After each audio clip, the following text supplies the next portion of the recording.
Perjury.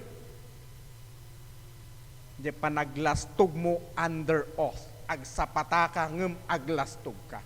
That is perjury. Agulbud ka ija korte. Under oath pa diay. Sungarod nga kananya ko na ni Panfilo Lacson. I'm warning you kung kunana kadagiti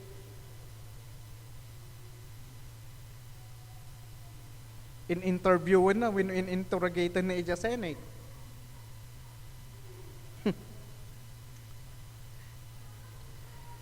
And in here, Frank, as a defense lawyer, kunana, amin nga inbagbagada against Christ is chismis. No corroboration. No cross-examination. A direct violation of the confrontation clause, ijay Sixth Amendment iti Constitution iti United States. False or distorted testimony used to support capital charges should disqualify the proceeding. Amumat dagiti parisyo dayta nga mangin-interrogate king kuana. They find nothing against Christ, even those testimonies. Ngem gapo iti gura dakin ni Jesus Christ, kayat da ibirukan da, kayat da nga patayin. Just pure hate tinang patay kini Christ.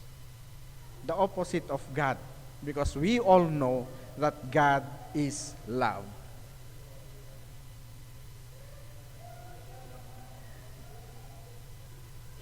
They crafted testimonies, but nothing worked out.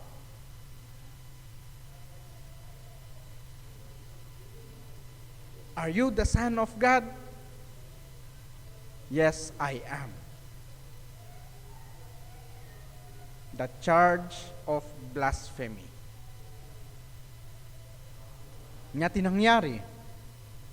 Di panangad-adal ni Attorney Frank Stuckey, unana, the high priest asked Jesus directly if he was the Son of God, and he confirmed. He spoke the truth. Jesus spoke the truth. That single answer was used to declare him guilty of blasphemy. And blasphemy is an offense punishable by death under the Jewish law. Narigat gayam, no ibagam ti kinapudno. Narigat gayam, no aramidem, no anya itipudno. Even today, you do what is right, still, people will turn against you. Most people hate the truth. Yung anya nga, tipudno ket pudno, ham mabalin nga i-bend. Nya kita bend dalong ako nada ija Senate. Ni Frank, no-object na da ito eh. Diya inaramid na kingkwa na the charge of blasphemy against Jesus Christ. Una na, no ibasar ko ija United States of America Constitution, it is violating the Fifth Amendment of the U.S. Constitution. The right against self-incrimination. Mabalin mo ay nga charge sem itibagim, idarum mo tibagbagim. When you speak for the truth, kasla nga idardarum mo tibagim. Isu tinakita na dito eh. In the case ni Jesus Christ. He was baited into a confession and then convicted on it. Imagine if any defendant today were coerced into testifying against themselves. Mabalin nga ta, nga agtestimonyo ka against yourself. Nga knowledgeable ka, nga iti punishment na ket capital or death. Kuna na ni Frank Stokey, no judge would allow it. Ngayon niya nga, sino ni Kristo ito'y nga picture.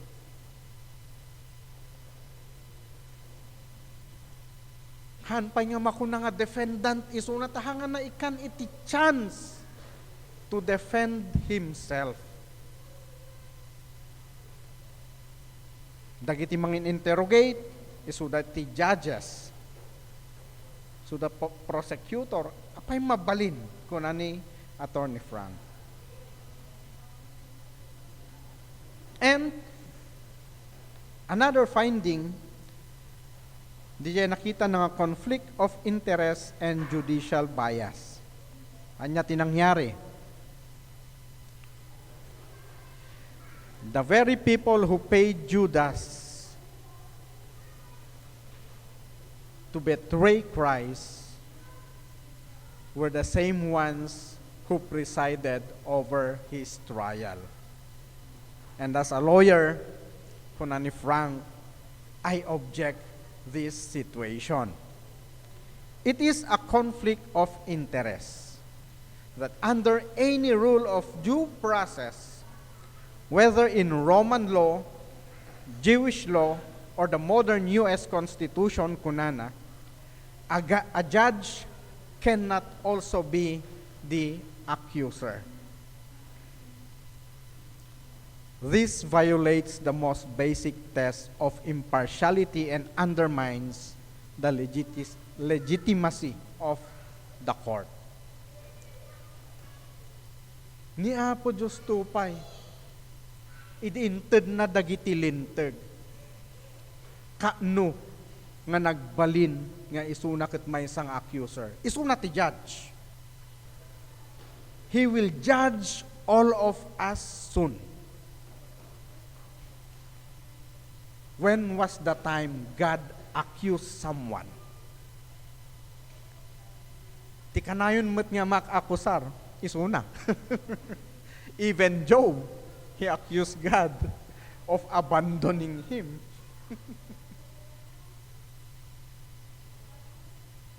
Nya? The findings ni Attorney Frank Stokey, he as a defense lawyer kunana, dayta nga inaramid da kini Jesus Christ. Pilitan da nga agkompisar to testify against himself just to die. Haan nga mabalin.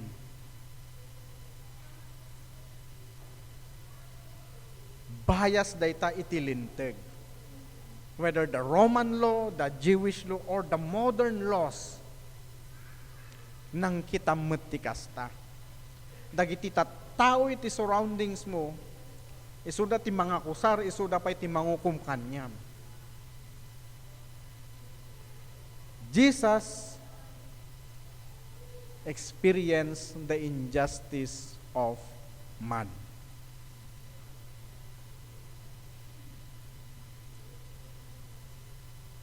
We all know that Christ is just.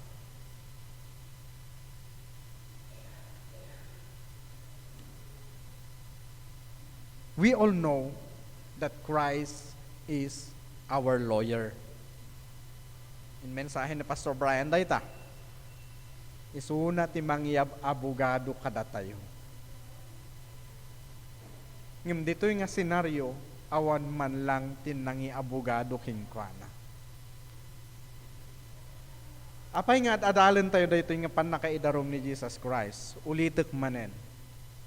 We may find ourselves in a place like a courtroom. Mapuutan tayo man kenhaan, mabalin nga datayo jay accuser. Mapuutan tayo man kenhaan, mabalin nga datayo jay judge. Diyo nagti pamilya tayo. Diyo pagtrabahuan tayo. Even in our church. Anywhere.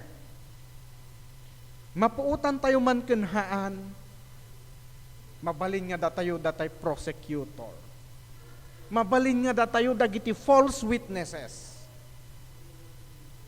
Mabalin nga datayo met dagiti true witnesses.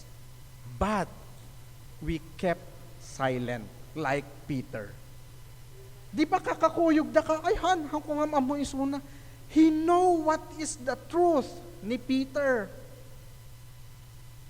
He should have spoken out for Christ. For Christ's sake, Peter speak up the truth kung nasiguro ni Jesus Christ. Yung inlibak na met isuna. Inaramid tayo ba dayta, kadagiti ka pamilya tayo, kadagiti gagayem tayo, kadagiti ka trabahuan tayo. Inlibak tayo ti kinapudno. We were like Peter. Hamulang kayat nga madamay.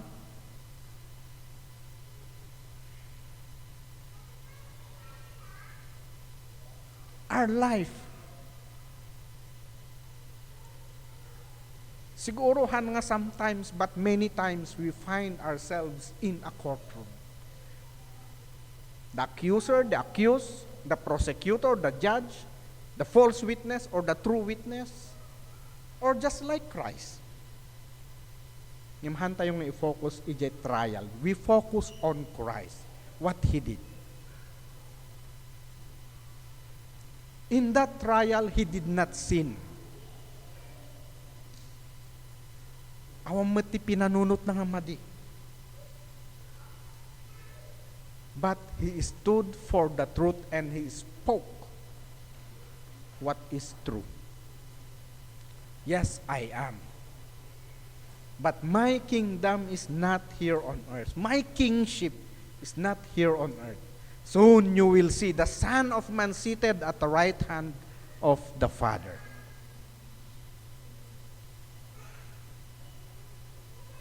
At no kumaada panunod dagiti parisyo ko, kindly explain it.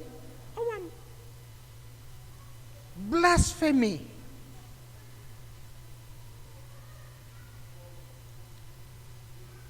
How many times? Nga di interrogaton tayo dagiti anak tayo ibagbagada pudno ket di tayo pala mamating. See? A simple story but a big lesson applicable uray sa dino papapanan tayo. Takunak nga rod han tayo nga mapupuutan baka da tayo dagiti nabanggit nga di ay. So nga dalan tayo tapno ammo tayo pangiluglugaran tayo ken ammo tayo nga ag precaution. Nya? Han tayo nga gis eskwela itilo. But we are focusing at Jesus Christ. Maybe baka may experience tayo mo ti experience ni Jesus Christ. Ngum je adal ditoy anya ba ti aramidon tayo kakabsat. Well, since it is 9:35, ituloy tayo. Di panang detalye ni Attorney Frank Stuckey, at a defense lawyer, a trial lawyer, the perspective na iti panangadadal na iti panakaidarum ni Jesus Christ. Yeah. Na illegal dayta na aresto ni Jesus Christ, awan iti warrant. Awan iti charges. Umanayan dya Judas kiss. Tapno maaresto ni Jesus Christ. Apay da imbasa dakin ni Kristo ay nga charges against kinyana tapno maaresto awan. There's no arraignment nga kunangaron ni Attorney Frank Stuckey. Awan pa tinaibasa nga charges against him. Idi adda jay isunan sa danto agim imbento iti charges baka madamdam aramiden tayo met dagiti kakabsat. Isu nga ganad tayo wen at adalen tayo dagitoy tapno ditay mailawlawan. Reserve your questions. Ta i-conclude tayo daytoy ta adda tinapintas nga statement ni Frank Stuckey as a lawyer.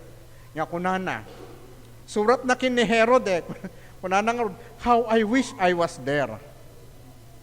Nga da iti concluding letter na kin ni Herod ijay base iti panangad-adal na iti linlintag kanjay panang detalye na iti panaka-aresto, panaka-idarom ni Jesus Christ ditoy. Nagpintas.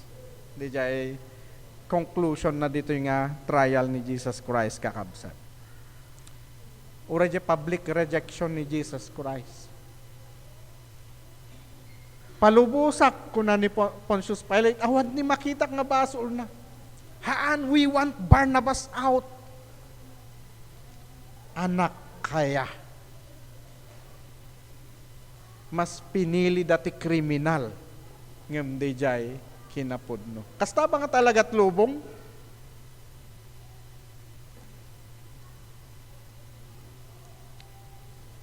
Kasta ba nga talaga't lubong napnuan iti injustice nga na-experience ni Jesus Christ iti injustice, and it resulted to his suffering and death. Isu nga isu iti maysa nga spiritual crisis ni Jesus Christ. Injustice that resulted to his suffering. Isu nga dadalen tayo dayto kakabsat. That we may find ourselves in this situation. The injustice of this world. Well, let's call it a day. Tuloy tayong to next Sunday, and God bless kakabsat. Enjoyin tayo ti agdayaw iti Apo.